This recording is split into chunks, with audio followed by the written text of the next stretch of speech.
ayun po, dito tayo sa Kuya po pa rin. Ito, along Provincial Road. Ito papuntang Carmen to, Tiplex, Cruzales. Ayan. Wala pang 10 minutes, nandito ka na sa property. So, itong titignan natin, may power line, internet, yung water source dito, ano pa lang, yung deep well pa lang na nilalagyan ng power line, kuryente. Ito yung property natin, 9,000 more or less yung square meter nya.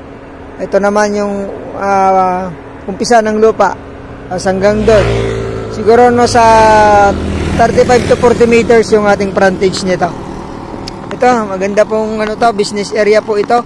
Pwede kang maggasolinahan, pwede kang gumawa ng kainan, hardware, warehouse. Ito, yung property na to dahil busy to na ano, kasi ito sa likod ko papuntang ano to, bayan ng Kuya po, papuntang Gimba, Talugtog, labas ng Anao, ng Pikwan, Tarlac, papuntang Manila.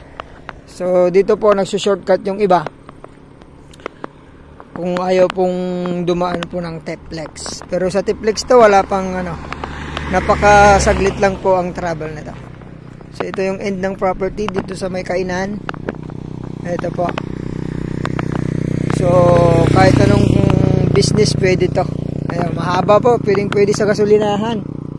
Ayan, ito. Hanggang dun sa ating sasakyan.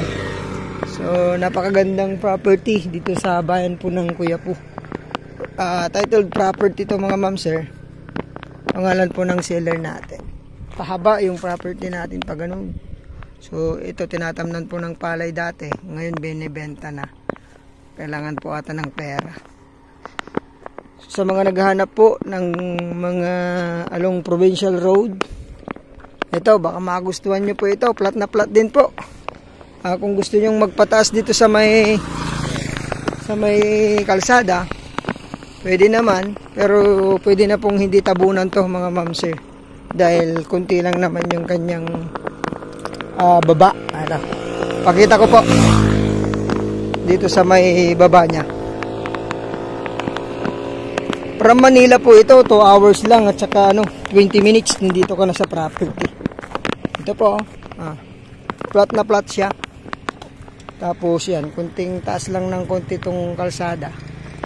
Ayan. So maganda ito ang maging restaurant, ganyan. Parkingan ng truck o kaya yung may business po na mga buhangin, ganyan. Hanggang doon sa may mga puno doon.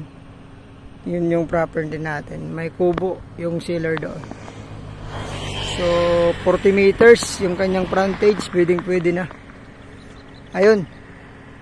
Asking ni seller dito 1.15 per square meter, pero negotiable yan. Direct po tayo sa seller, pwede natin kausapin agad para ipag-negotiate. Ayan. Pinidil naman po yung agent, Jelor. So pwede kayong ipakausap agad. Ayan.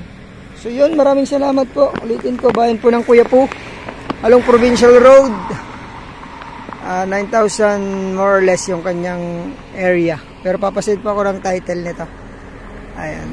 Maraming salamat po. 1.15 per square meter.